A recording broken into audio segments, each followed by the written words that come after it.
Good morning, good afternoon, good evening. Jack, Conrad, 45, UEFA Champions League preview, Group H. The group of death?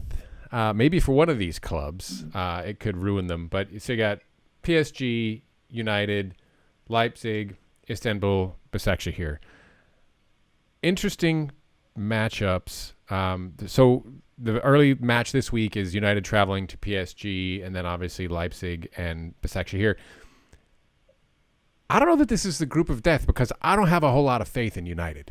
Yeah, I think this first match can be very telling. If United can actually put up a bit of a fight against PSG, one of the finalists in last year's competition, then there'll be a sign that, yeah, they've got enough in them. But I think neither of us anticipate them as being at the level required, because these are two sides that were in the semifinals of the Champions League last year versus United semifinals in the Europa League.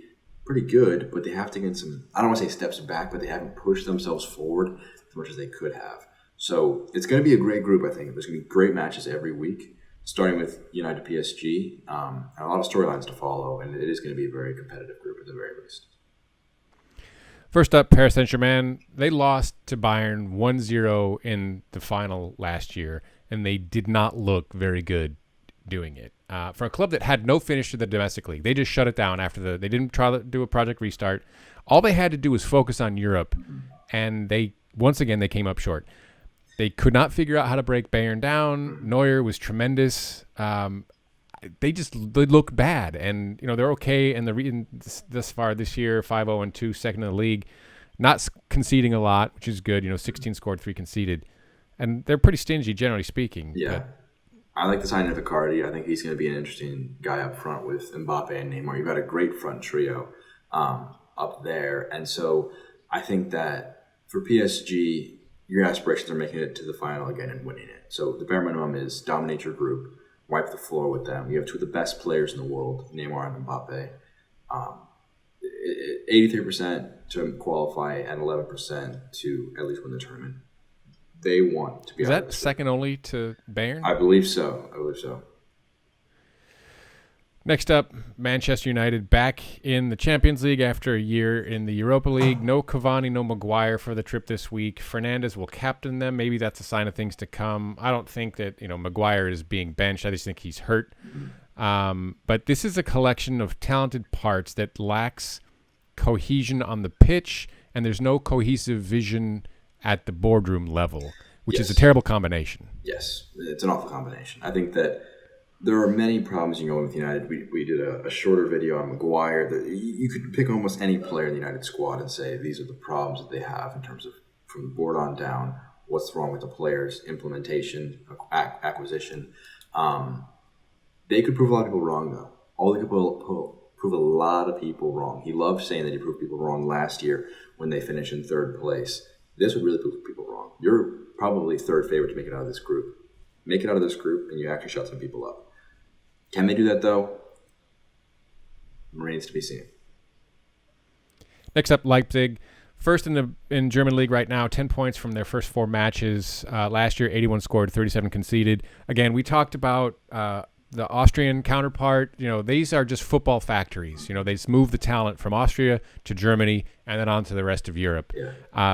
And they're a dynamic, fun team, a lot like Dortmund. They're just fun to watch. Yeah. Losing Timo Werner is obviously disappointing, one of the most prolific strikers in Leipzig's history. But Nagelsmann's machine keeps on turning, and they keep on moving. And it's a very efficient system, very tactically astute team, and obviously we're very successful last year in the Champions League with no crowds to be there. But I think that they're an exciting side, and they'll be wanting to also prove that, no, last year was not a fluke. We are at the big boy table now. You're in the group of death. Got to make it out of the group of death to really prove that you deserve a seat at the table. Finally, Istanbul, 1-3, second bottom right now. Bit of a sacrificial lamb in this group. These Turkish sides really count on their environment, and they're just crazy in places to go and play. Obviously, that's going to not happen this year. Yeah. They still have the travel disadvantage that they're providing these other teams, but I don't know that they get more than 3 out of this side. I would be surprised, honestly, if they got a point. It's just every other side's going to say, we need these points. We're just going to knock them by the wayside, keep on churning. So disappointing, lowest chance for them to get into the round of 16. So it would be a very big surprise if they're able to do that.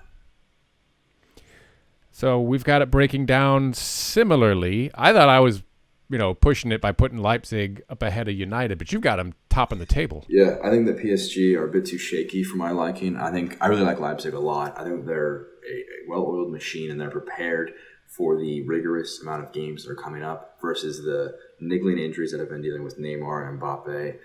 I worry about their ability to. I don't worry about their ability to qualify. I just worry about their ability to finish in first.